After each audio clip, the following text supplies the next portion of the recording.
गावाकडील स्त्रिया चूल, मूल आणि शेत या पलीकडे जात नाहीत असं म्हटलं जायचं, पण आज परिस्थिती बदललीये। संसाराचा गाडा ओढणाऱ्या स्त्रिया आता चार भिंतींच्या पलीकडे जाऊन विचार करू लागल्यात। असा विचार करायला त्यांना महिला बचत गटांनी मोठी मदत केली आहे। कोल्हापूर जिल्ह्यातली अभिनव मानव हितवादी संस्था याच कामात महिलांना मोठी मदत करते।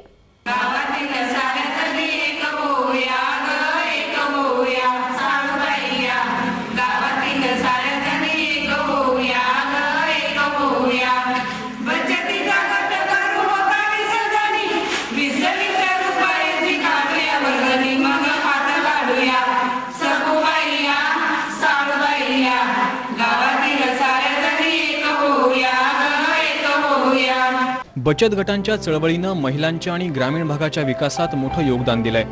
कोल्हापूर जिल्ह्यातल्या शाहूवाडी, गगनबावडा, पन्हाळा या तालुक्यांमध्ये एकात्मिक जमीन विकास कार्यक्रम आणि हरियाली अंतर्गत महिला बचत गटांना प्रशिक्षण देणं, त्यांना स्वयंरोजगाराला प्रेरित करण्याचं काम सध्या सुरू आहे। शाहूवाडी तालुक्यातल्या 86, पन्हाळा तालुक्यातल्या 80 आणि गगनबावड्यातल्या 66 बचत गटांना प्रशिक्षण देण्याचं काम गेल्या 2 वर्षांपासून सुरू आहे। सध्या या मोहिमेअंतर्गत गगनबावडा तालुक्यातल्या आसळज इथं बचत गटांना बांबू कोरीव कामाचं प्रशिक्षण देण्यात येतंय।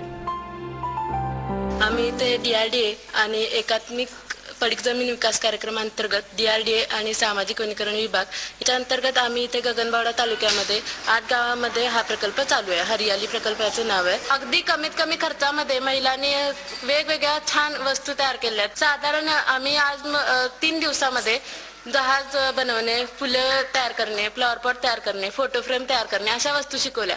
पण या सगळ्या वस्तूंचा कच्चा माल सगळा इथूनच कोल्हापुरात जातो आणि कोल्हापुरातल्या महिला किंवा कोल्हापुरातले जे कारागीर आहेत ते तयार करतात आणि ते विकतात। इथं बांबू जो उपलब्ध आहे तो अगदी म्हणजे आपल्या रानात खूप बांबू असतो, याचा उपयोग करून आता महिलांनी 20 रुपये, कमीत कमी 20 रुपये किमतीमध्ये पण 150 रुपये सारखी वस्तू तयार केलेली आहे। कोल्हापूर जिल्ह्याचा पश्चिमेकडील भाग हा कोकणास जोडणारा भाग आहे। या डोंगराळ भागात शेतात तसंच पडीक जमिनीवर मोठ्या प्रमाणात बांबू उपलब्ध आहे।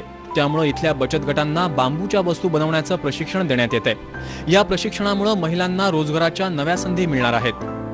हरियाली प्रकल्पांतर्गत आमच्या गावामध्ये 1.5 वर्ष झालं हरियालीचा उपक्रम चालू आहे। महिलांना व्यवसायाची माहिती नव्हती, अशा व्यवसायांचं प्रशिक्षण सुद्धा आता DRDA अंतर्गत मानवता हितवादी संस्था सातारा यांच्यामार्फत आम्हाला वेगवेगळ्या व्यवसायांचं प्रशिक्षण सुद्धा देण्यात येत आहे। आता त्यामध्ये त्यांनी फळ प्रक्रियेवर म्हणजे सरबते, लोणची कशी करायची त्याचं पण दिलं। त्याशिवाय बचत गटाचं मेन प्रोसिडिंग कसं ठेवायचं याविषयी पण 2 दिवसाचं प्रशिक्षण दिलं।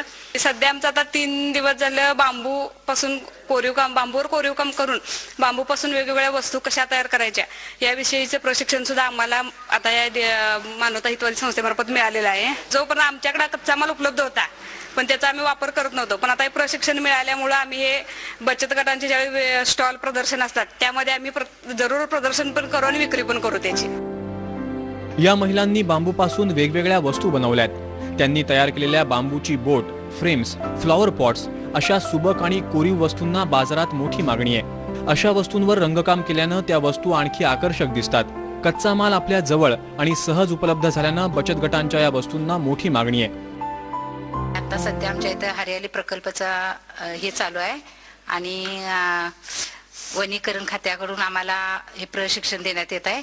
फळावरील प्रक्रिया, लोणची, बांबू कोरीव काम, बांबू मधलं जहाज करायला शिकवलं, फ्लावर पॉट करायला शिकवलं, फुलदाण्या करायला शिकवल्या। हे आमच्या इकडं बांबू उपलब्ध असून आम्हाला काही त्याची काही माहिती नव्हती, ही आम्हाला इथं शिक्षणामुळे मिळाली। ते आम्ही महिला बचत गटाकडून आपलं करून काहीतरी आपलं प्रदर्शनात आपलं पाठवावं असं आम्ही म्हणतोय।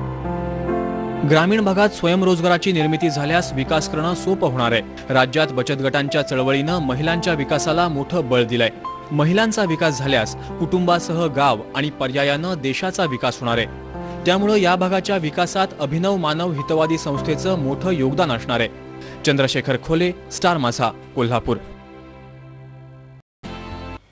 सातबाराच्या बातम्यांमध्ये वेळ झाली एका ब्रेकची। ब्रेकनंतरही काही घडामोडी जाणून घ्यायच्या, तेव्हा पाहत रहा स्टार माझा।